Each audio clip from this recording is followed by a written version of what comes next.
Well, good morning, everybody. Gosh, what's happening? How good to see everybody. Welcome to Focus on Australia.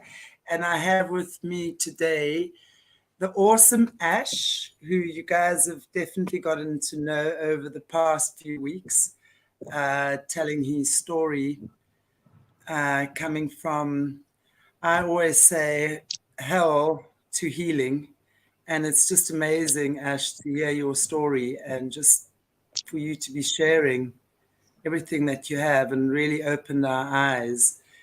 And I think we were chatting off air the other day, and I think what you brought home for me is the humanness of what you went through. Uh, you know, the kids' story with the kids and stuff like that. So I want to just say welcome, and how are you on this beautiful Monday? I'm awesome. It's such a pleasure to be here, and thank you so much for having me. It's wonderful to be back, and it's always good to see your gorgeous and divine face as usual, and your beautiful energy is always radiating. So very happy to be here. Yay, Ash. Well, you obviously like to look in the mirror, right? I always say, that's the mirror. So I feel the same way. And it's really wonderful to have you. Thank you. And Morna in the back room as well, that we can't see today, but he's there making things happen. So, but I'm so excited to talk to you today on solutions because as we know, with Aquarius rising Africa, we expose the ugliness of what happens in this world. And I'm always so delighted to come across people like yourself who really have had such god awful experiences. And here you are, radiating, shining, just amazing and beautiful, and such a healthy attitude towards life. And I would love for you to share that with us. And I know for many people, sexuality and talking sex is a taboo subject. Now, what I love about you is that you want to, like me, make the taboo normal. So I want to just say to our viewers, whether you agree with what we're talking about or not, it's information we're putting out there. It's experiences. It's Ash's experiences. It's her information as well, which I think is absolutely beautiful. If you don't like what you're hearing, please move on. It might not be for you, but if you are open minded and willing to hear different perspectives and points of view, then you're in the right place. So, Ash, I'm going to hand over to you. And yeah, just tell us once you've come out of this experience that you had in your childhood and obviously as a young adult, where are you at now? Where are you at in your with us, if you don't mind?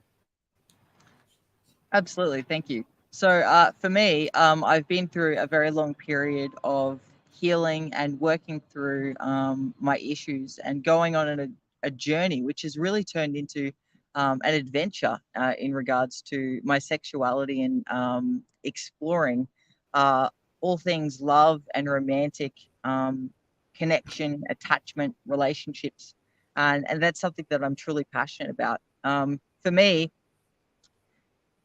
overcoming what I went through as a child and overcoming horrific abuse, torture, pain, and suffering, really relayed to me the feeling that, I was taught that I was never good enough, that my sexuality had no power, and that I could never experience the pure divine joy of sex and romantic connection. So for me, I really decided, stuff this. I will never allow any perpetrator, any pedophile, or any other person dictate who I am as a human being and my sexual expression. So now for me, I'm very passionate about exploring and um, enjoying life to the absolute fullest. And for me, that means exploring my sexuality and my romantic and sexual relationships. For me, I identify as being polyamorous, and I'm well connected with the kink community and exploring that facet of myself. And that's in spite of all that I went through. I think for many survivors, sex is a very sort of taboo subject, and they've been made to feel ashamed. They've made to feel that exploring that and in a healthy way is actually something that they would never be allowed to do. But for me, I'm casting that away, and I'm turning my face Can toward I that. And just, I want, sorry, if you don't mind, I just want to chime in. I want to just ask you something. yeah, How did you get to the point? Because I think, being a healer for many years, I've worked yeah, with people that have experienced sexual abuse, yeah. not to the extent that you have and a lot of other survivors have. Mm, How did you get to the point of moving from sex being a torturous power control fear mechanism that of course was asserted over you, and yeah. how did you get to the point of change to deciding to have a healthy outlook on that, and even after such depravity experiencing healthy sexual desires?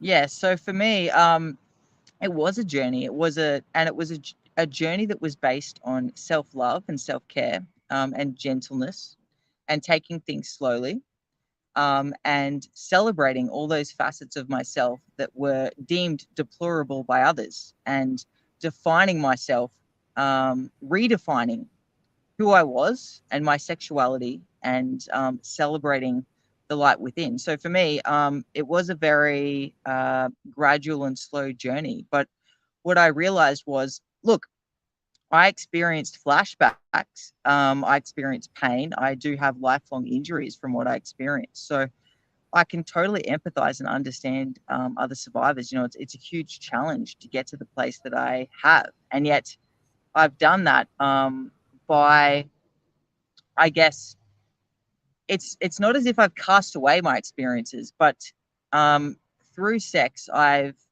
focused on, I guess, the beauty that all life has to offer, and the beauty of connection, and the beauty of myself. And that's what I really want to encourage others to foster and experience, and holding to that light within, and sharing that with another person, is a beautiful thing. And creating a space of healing, creating a space where you are allowed to experience whatever feelings that you have, whether they be good, bad, or other, and that being okay, and that being allowed to be expressed. And through that journey, I've risen and grown, and I've now got to a place of adventure. Yeah.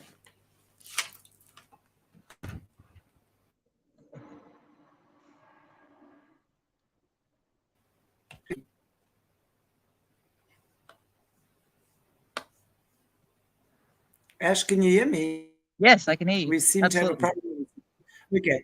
So I'm not sure, we're lagging somewhere. So Sorry. there's obviously a sound problem. No, no, no. And I'm not sure if it's coming from you or me. Anything. Made that Probably decision Australia. to actually. Sorry, we've got a lag going on here. Can you hear me? Yeah, yeah, that's right. You talk, and then I might wait a couple of seconds, and then I'll answer. No worries. Okay. I wanted to know how you take it from that place, not so much how, but I love that you take it from that place of torture to a place of adventure. Now Yeah, that also, when I'm just sitting and listening to what you're saying, and also listening to so many other people's stories around this, that takes a shift in consciousness.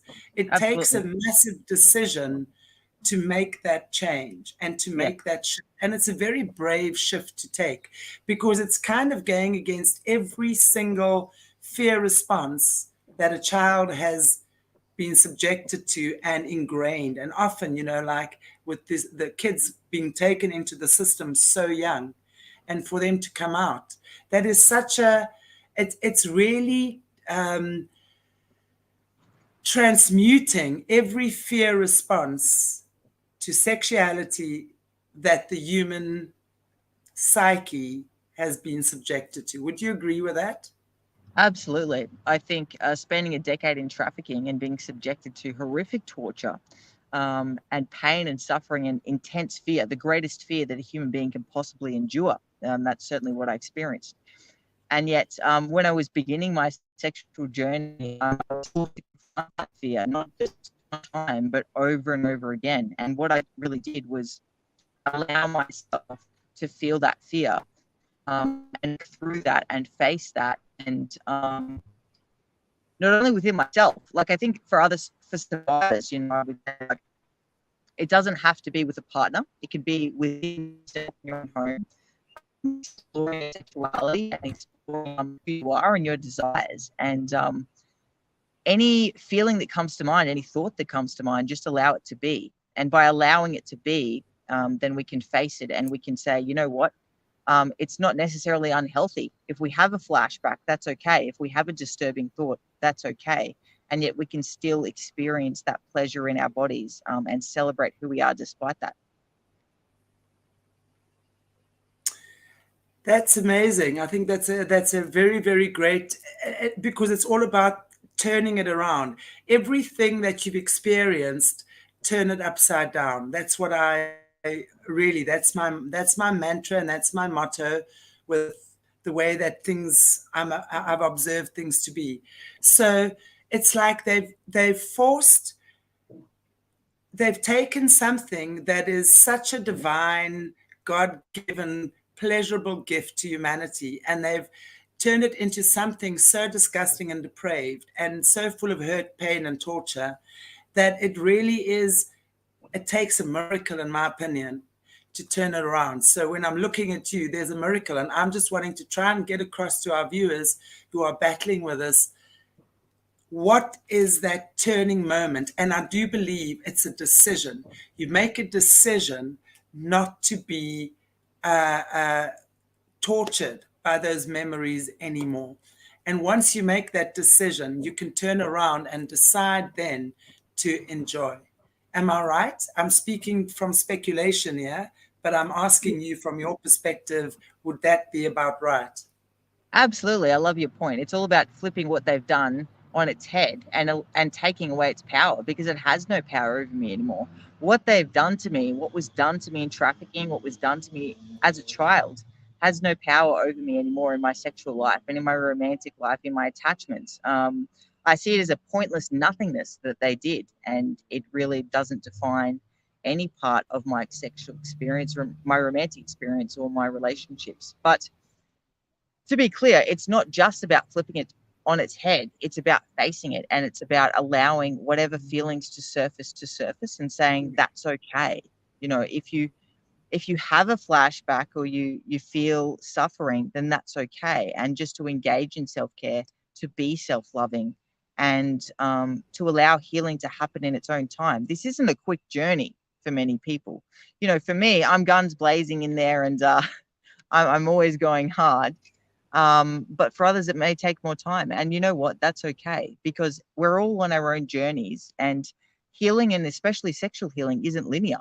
And so finding safety, not only within yourself, but also within the right partners, is very crucial and very important. And we can celebrate our journey within ourselves and with another. And through that, we can find healing, and we can find space. We can create new space where, yes, sex can be an adventure. And, for me, I've very much found that. That's amazing, and I think that is awesome. And I think that is, I think you,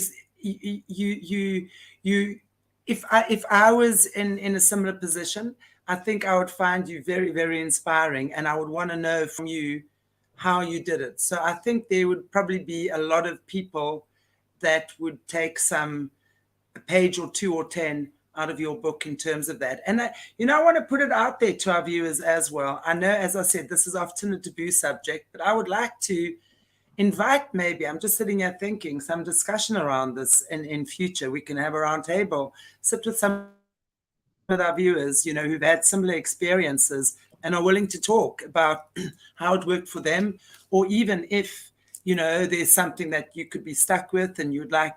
I think that's a really cool something to, I'm just putting it out there.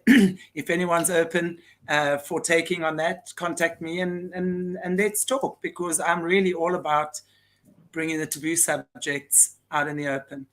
So now you said something earlier on that you polyamorous. Now that Yes. is a word I'm Correct. hearing. Right? Now listen, please, people. This is grandma here, okay? Oh, come on. Come on. Okay, That's I'm not as rubbish. grandma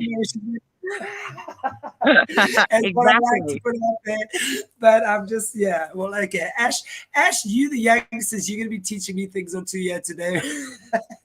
Okay, so we're talking about polyamory. Now, I've done enough research to know what polyamory is, and I Good. met a guy who told me was polyamorous. I said, "What the fuck is that?"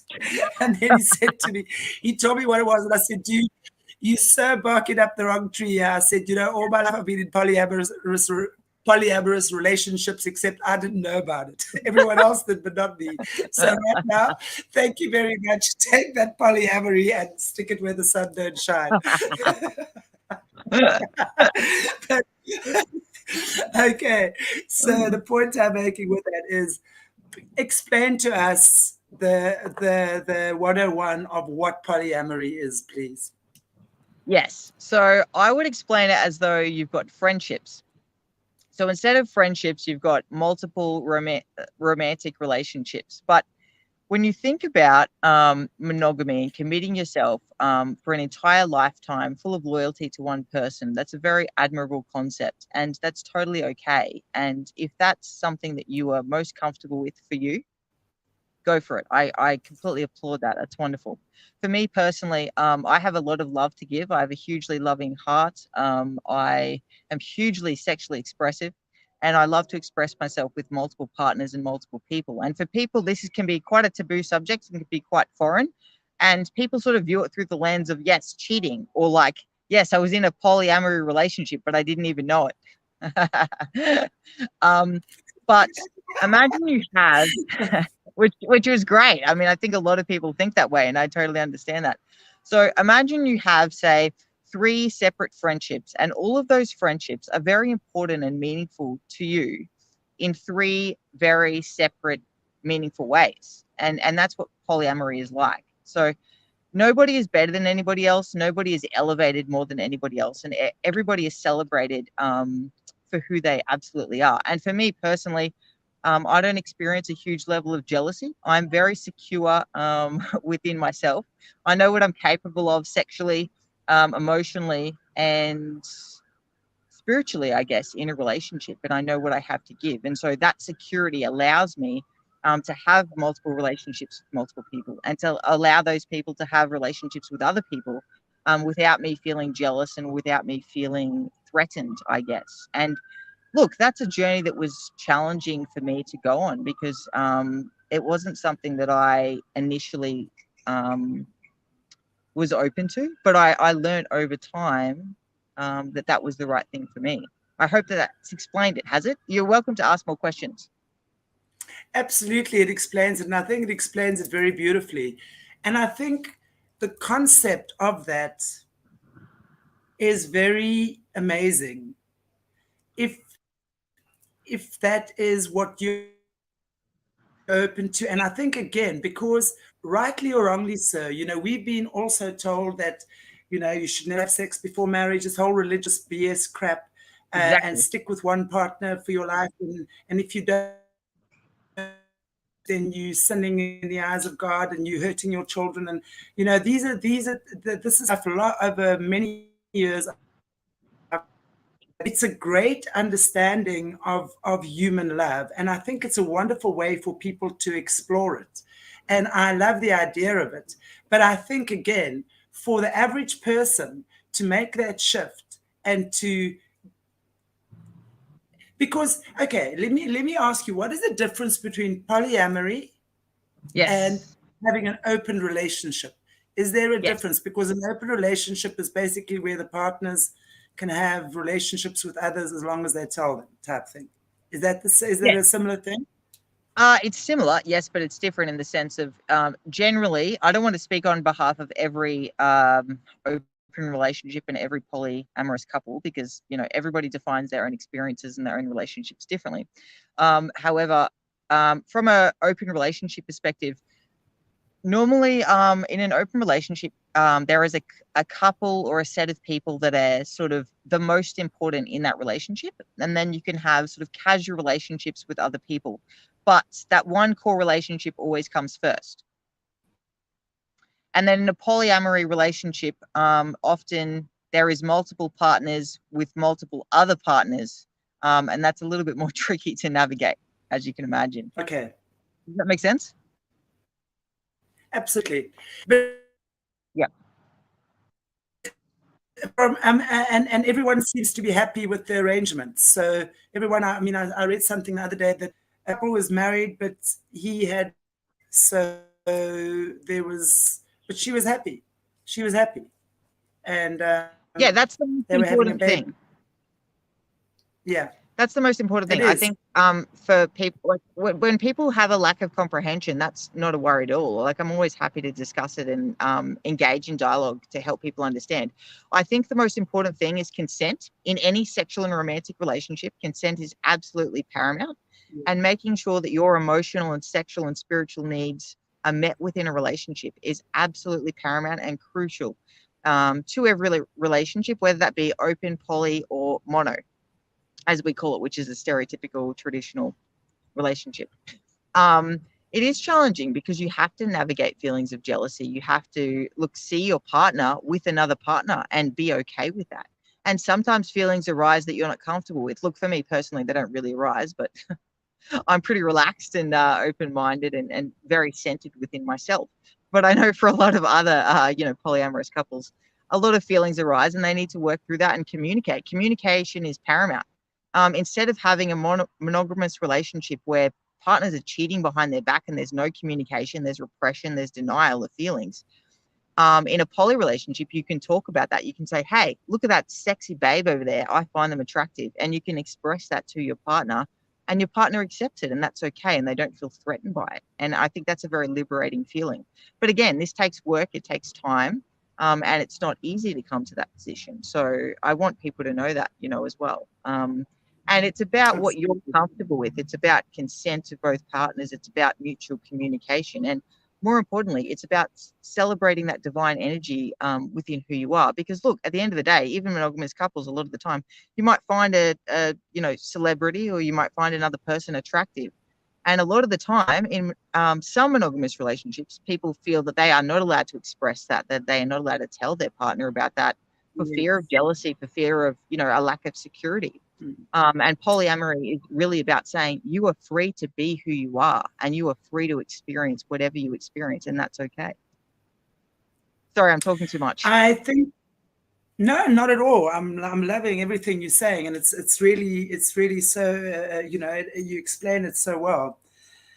And I think there's a lot because when we look at society and marriages, I mean, Yeah. how many divorces and how much cheating and how much heartache goes on.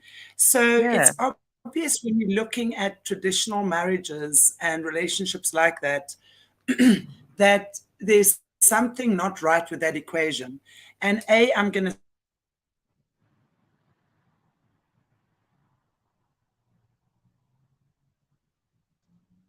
reasons. They are hoping that, or that, they need a person in their life to make them feel secure, or whatever the case might be. And sometimes that's perfect, and sometimes two people are meant to be together forever and ever, amen. And that's beautiful. Exactly. I love that. My parents were married for 56 years. And that, to me, as a child, I had that stability. And I see the value in having that stable, amazing family life. I really do. It didn't come without its problems, of course. And I don't believe anything is without its problems. But for me, again, the question I have then is, because I understand the value of having two parents and a stable family background, I would Yes. wonder about raising children in that environment, because it could be very confusing. Maybe not. I'm not sure. You know,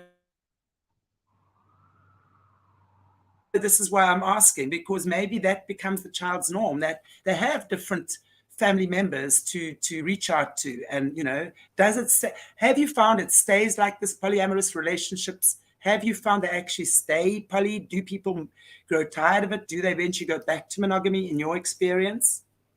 Look, every relationship and every person is different. Some people do go back to monogamy, and that's okay. And some people stay in lifelong polyamorous relationships of 3, 4, 5 people, and for 50 years. In my experience, I've met couples that are in a throuple of 3 people for 20 years, and they've got children. They're all raising children together, and those children are raised in a very loving, healthy relationship. They are fully aware and understanding of the situation. And I think that children are not only very resilient, but I don't mean resilient in a sense that they are forced to endure something that they shouldn't have endured, but it's just like an extra person. It's almost like having an extra parent or an extra godmother, an extra godfather, somebody to turn to that they can trust. And so children are actually quite open-minded in my experience. Children are born without seeing differences in race, for example.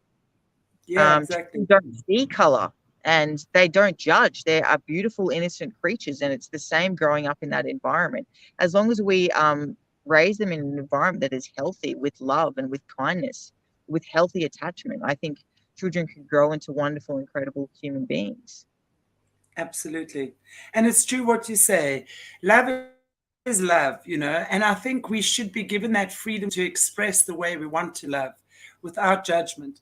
And as you say, as long as it's consenting, there has to be Yeah, consent and no ill intent involved. And I think from what you're explaining to me, this is really people coming or migrating towards each other that don't enjoy the monogamous way of being. They don't find it comfortable. It's not their way to be. They believe that they entitled and enjoy and would like to have more than one partner. And let's say the one might be your best buddy that you hang out, go camping with. Another one might be a sexual partner. Another one might be just a good friend. Or you might have 2 or 3 sexual partners, right? exactly. Is that Fantastic. That's a fantastic yeah. description of it, because sometimes there's people in a relationship, for example, like, no offense to blokes, but look, if my partner has another bloke in her life, like if my girlfriends have other blokes, I'm not interested in sleeping with them. And if they are comfortable with being good mates with me, then I'm going to help them out. I mean, my girlfriend's boyfriend, he said to me today, yesterday, what flowers does she like? And I said, look, this is her favorite. So I'm helping a brother out.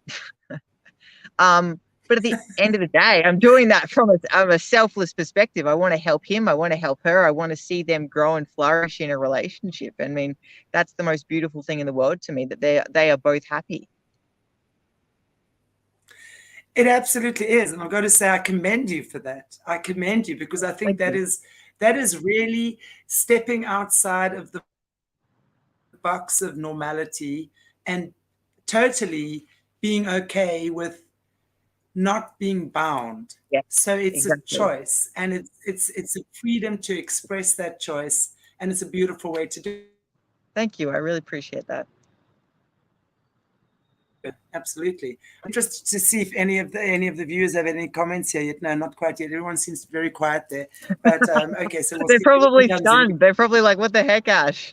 Sorry, guys, for the shock. But I enjoy that. Another question I have for you, because very often you find people that, let's say, go into prostitution or Yes, stripping or that sort of thing, or having unhealthy sex life. We will often find they come from a damaged sexual home environment. yes, Oftentimes there would be sexual abuse, and not all the time. I'm just talking majority now. Of the yes, people I've come across and I've worked with have come from a very unhealthy sexual background, which often turns them, let's say, into what people term sluts. Okay, when people say, oh my gosh, look at that. Porn stars. We know that porn stars are trafficked. I don't think Yes, a little something. there might be one or two girls in there that are in there by free will and choice, but we know that these are girls that are trafficked, for example. So what do Not you all the say? time. Not all the time. Not all the Hmm? time. Look, some people do choose to engage in do porn willingly, and some girls do have their OnlyFans accounts, and that's something that they really enjoy expressing. So I just want to make that clear. But there is a huge trafficking problem on Pornhub, which we've seen lately. That's a huge issue. So there's a huge exploitation in the industry. But the celebration of sexuality is very, very important. I apologize. Please continue. I just want to make the point. I, and absolutely, I agree. So would you say that a lot of people who are, or some people that you've come across and are into polyamorous or open relationships have come from a damaged sexual background? I'm more Um, that's curious. I'm curious, or that they've Look, had some kind of a negative sexual experience, in your opinion, in in my your opinion, experience. no. I think yes and no. I think a lot of people have felt very bound and limited by monogamy, and feel that they've broken free of that. And now they can feel free to be themselves. I think that to come to a healthy place where you accept being polyamorous and you feel comfortable with who you are is a huge journey. So you don't just like jump there straight away. You don't just jump out of a bad childhood, or sorry, a challenging childhood, into polyamory. You don't just jump out of a terrible childhood into in this kind of life, because it takes a lot of healing. It is a journey. And it's all about celebrating who you are, acknowledging who you are, and engaging in self-care. And that does take a lot. And I don't see people coming from necessarily a challenging background. I see people from a wealth of backgrounds, like any kind of relationship. Yeah.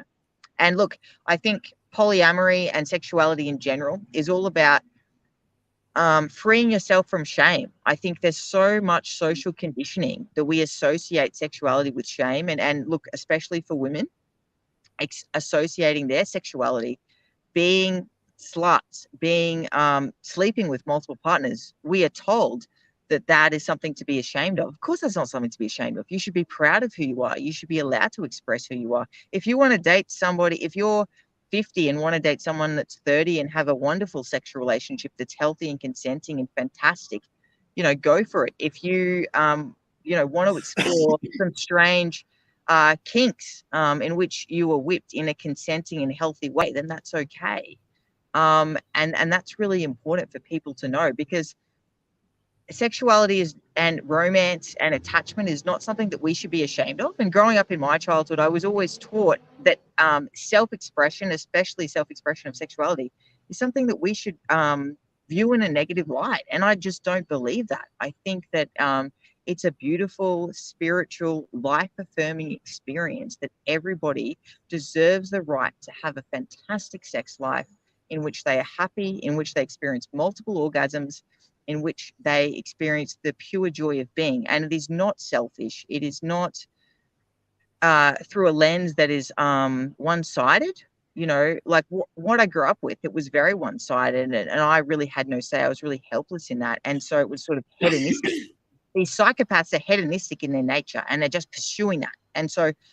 And we are conditioned in our society to view sex through that lens, but that's not what it is. As human beings, this is a core part of who we are, and we should be allowed to express that. And it is not selfish. It is beautiful. And I just want people to know that. Absolutely, and I so agree with that. It's interesting because I was just thinking last week I was with Bryce and Stephanie on our Monday afternoon, and we were talking about the BITE model, BITE. That is this a program model that's often used by churches, corporations, stuff like that. And a lot of that has to do with sexual shaming of women. There Yes. are certain societies, and I can't remember which one now, where the child's father until she is of age to be given away. Hmm. And she wears a ring until the dad. Now, that to me is opening up doorways for the greatest abuse ever. Yep. when I belong to my father, because it might seem lovely if you this angelic little girl and daddy won't let anyone come near you, hurt you, taint you, or do whatever. But really, mostly daddy who takes on that role is a terrible pervert himself. So, it's often that sort of thing, which I find very Totally. interesting. And I'm actually loving the fact that, and it was interesting in the chat as well there, that a woman thought that when we were talking about this, put it down to us having a conversation about feminism. And I'm Yes. like, wow, I thought about that afterwards. And I was like, come on, you cannot be serious. This is about you just understanding that you don't have to feel ashamed. If you want to walk to the altar, you know, down your in a white dress and be a virgin, and if that's what you feel makes you feel pure, that is amazing. I honor you for that. But it doesn't mean that anyone who's chosen to have sex before marriage or has had unfortunate sexual situations is any less Yes. pure. And that's the connotation, that women Exactly. generally have. If a woman's been raped, how often do you hear that their partners can't deal with that, and then they leave them and it breaks the marriage down, that sort of thing. It's like we have so much to learn around this subject. It's got nothing to do, actually, it doesn't start with the physical act of sex, but it is a shift in consciousness around feeling proud, confident, and losing the shame and the guilt around this topic. What do you think about that? I know I've babbled on for a long time now. No, I love that. I mean, I love and want to solidify everything you've said. It's fantastic. I totally agree. And I think that, like, honestly, it might surprise people, but I have been with a fair few partners that have experienced their own sexual assault and sexual abuse. And working with somebody through that and being patient and being empathetic and creating a space of compassion and allowing people to explore their own feelings within that is also very, very important. And it's not just with females. We have a culture of shaming female sexuality, of limiting and narrowing females to this kind of boxes that are so unhealthy and unrealistic. Look, you also look at like something as basic as shaving the vagina. Sorry to get graphic, but this is something that is reflective of a prepubescent girl.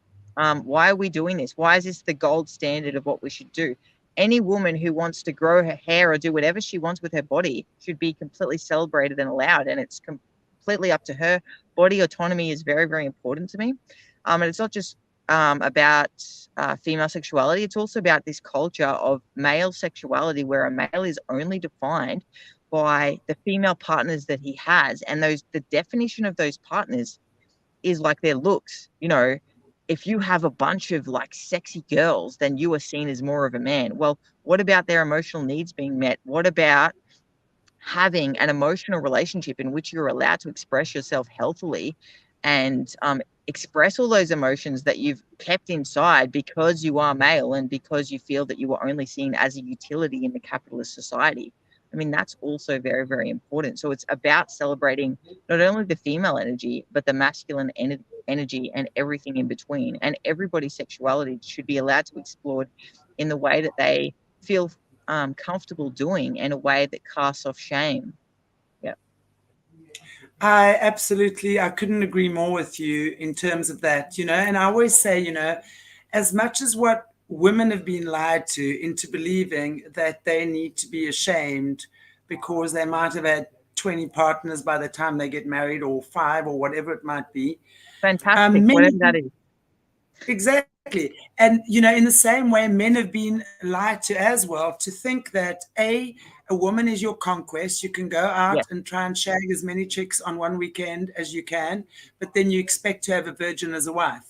Mm, There's those double standards. So I correct. think both of us need to step back and look at sexuality very differently. When we're looking at the chakra system, okay, in the body, so we're looking at the lower three chakras, which is the root chakra, which is the sacral chakra, and which is the solar plexus. And we call that the lower triad. Now, Yep. that would be when people are not in tune with their security or their confidence, okay, in terms of who they are, um, their sensuality, their sexuality, expressing themselves in a certain way, and their power, their greed, or their sense of solution orientation, for example.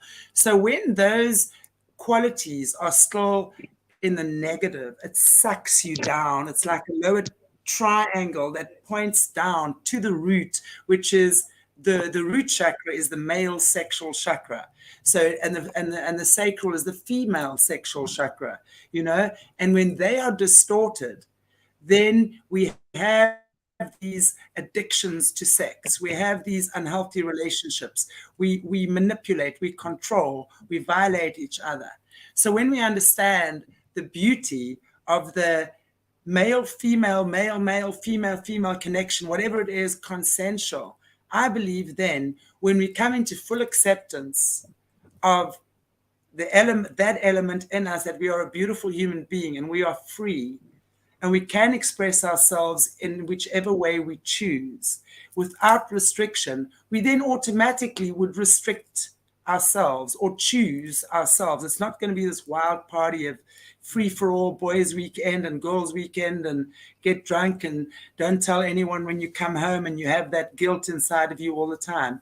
I think Exactly. there's a lot to be said about this, and I know that it's probably it's a topic that I think a lot of people would probably disagree with, and that's fine. And that's why I say, it's fine to disagree or probably agree, and that's why I say I'd love to. Let me hear what Scotty. Hello, Scotty.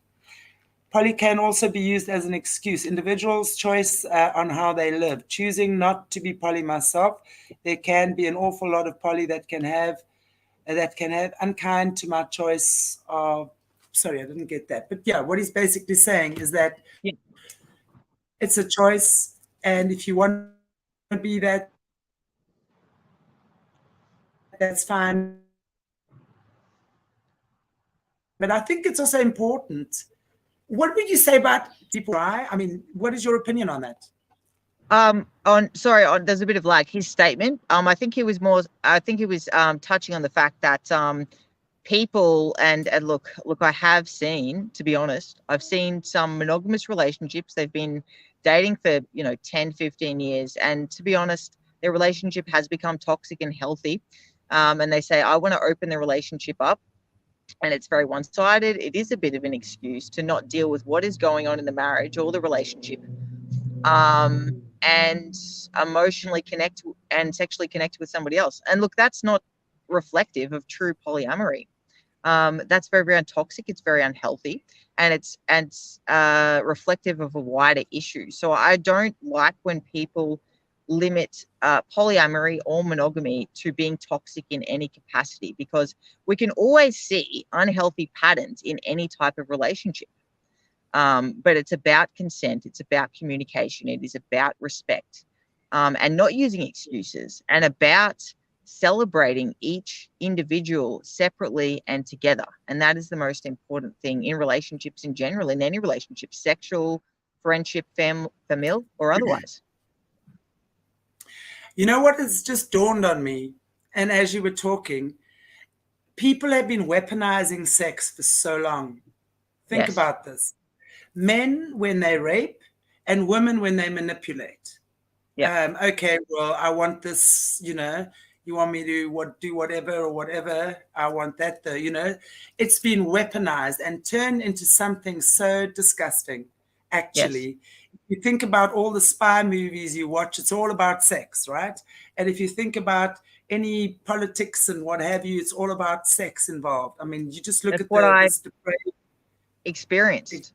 For me personally, I was basically used in a honeypot scheme with Australian politicians, and I amassed a lot of secrets because I'm fairly good at talking to people.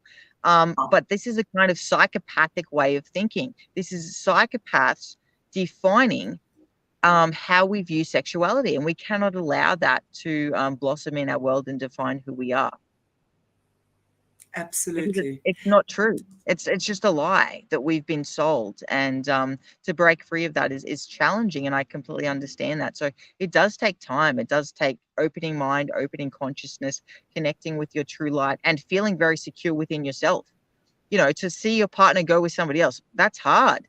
How do you do that? It's about feeling safe and secure, knowing that you as a human being have worth independent of anybody else, and it is not defined by anybody else. And that is crucial in this conversation. It is so true because the whole way we look at sexuality has to change. And again, I'm going to say Yeah. it's got nothing to do with sex. Sex is a byproduct of our thought processes. So Yep. when we believe we are free and we are free to choose, and it's not weaponized, because again, I mean, if you look at the whole beauty industry, it's based on sex. If you look at the fashion industry, it's based on sex. How And hot do self-worth. my legs look? How little cellulite do I have? How perky are my boobs? How flat are my abs?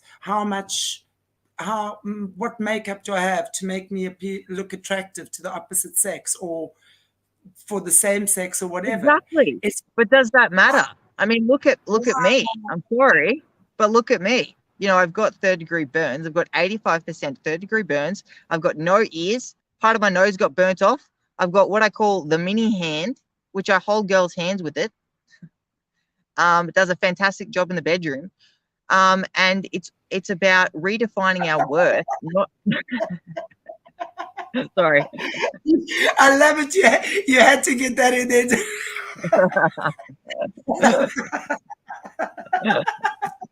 Ash, I love you. You're awesome. Love you too. But yes, absolutely, absolutely.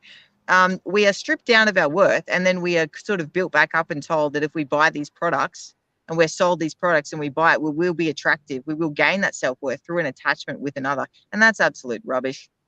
We are beautiful within ourselves by celebrating the divine light of who we are. That's what makes a person beautiful. And look, we've all been there. We've all met, sorry to bring this into the conversation, but it has to be said. We've all met people that are very beautiful and stunning on the outside. And when you really get down to it, they have a pervasive emptiness. They don't have a beautiful light within them.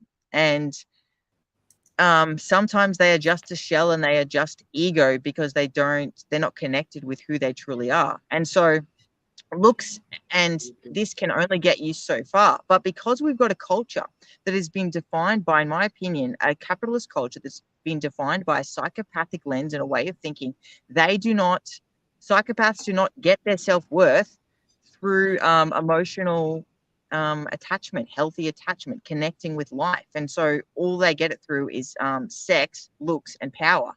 And that's not us as human beings. That should never define us. That's not who we are. And we don't need that to feel a sense of Exactly. self-worth, to feel beautiful. Sorry, I just went on an intense tangent. I love that because it's so true, because it really is. It's got nothing to do with sex. It's about feeling confident, feeling beautiful. And when you feel confident and beautiful, you become minimalistic. You don't feel the need to go and buy $700 jeans that are going to pull your ass up to make you look like Beyonce. You don't, I mean, you get cool jeans, but not to pull your ass up to look like Beyonce and pay $500 more for it. Do you know what I'm saying? It's like when we get that, we understand that everything is linked to sex. Isn't that amazing? Because I'm just seeing it more and more, just the patterns going in. Our vanity is all about sex. Our beach life, our cost, it's all about sex. It's all about sex and trying to be attractive to somebody else so that they can make us feel better about ourselves, right? Exactly. And a part of the psychopathic capitalist appeal as well is not just sex, but it's also appealing to that core attachment. And it's Yeah. them wanting us to detach from those core attachments, those core relationships Yeah. that are healthy and that are happy, not just within ourselves, but but with other people as well. And look, for me personally, that's why I'm a huge advocate, like being a burn survivor and having a healthy sex life, being polyamorous. I'm a huge advocate for defining my own self-worth and being sexy in who I am.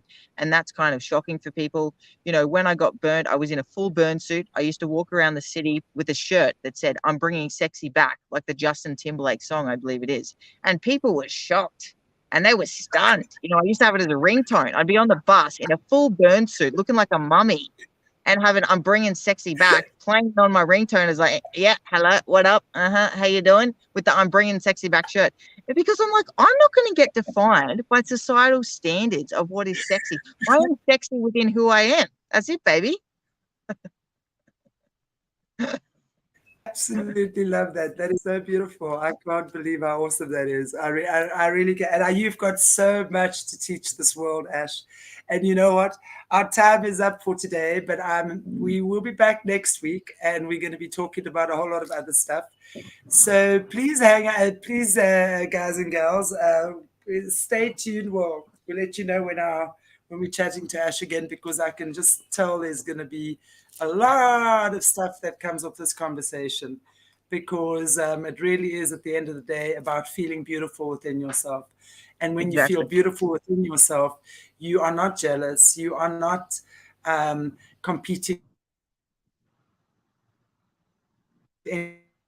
to by society. So at the end of the day, it really is about deciding who you are, connecting with that, and expressing it in a way whichever you feel is best for you. And as long as you have consensual people in your Yes. surroundings, why not explore? Why not expand? Why not see what it's about? You know, step out of your comfort zone. Hello, note to self. And we've talked about this, so absolutely, baby. Ash is giving me off-air lessons. We won't tell what we. Hey, hang on. Okay, Ash is giving me an off-air course, guys. We'll tell you about it later. Ash, it's always such a pleasure to have you. I want to just say thank you, thank you, thank you, thank you for this vitally important conversation that we've had here today. And yeah,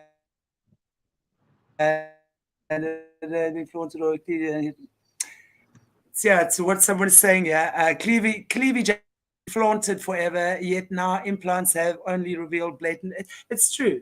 You know, why would you want to give yourself fake boobs? I don't understand, unless you don't have, or if it's a medical thing. But it's like, if you've got breasts and they're beautiful, why would you want? That's my opinion. I've never believed in plastic surgery of any, unless it's obviously there's something that really is wrong, or you want to really adjust something. But I think that's my opinion.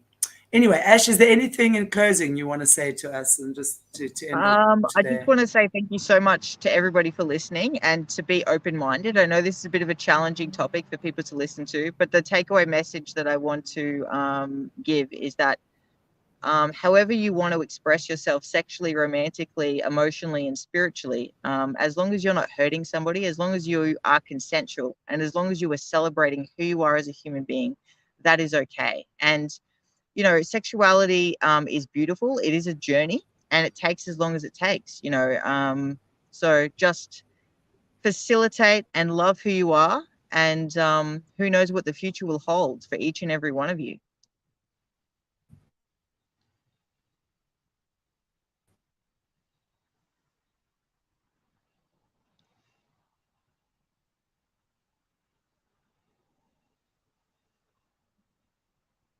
As of your offline lesson with Ash. So you see, it's so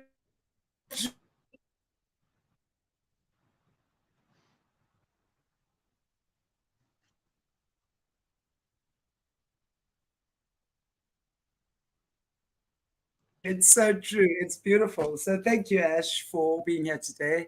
And we will No definitely worries. already. Please give us a like, a share, subscribe. Take good care of yourselves, and we see you very, very soon. God bless you.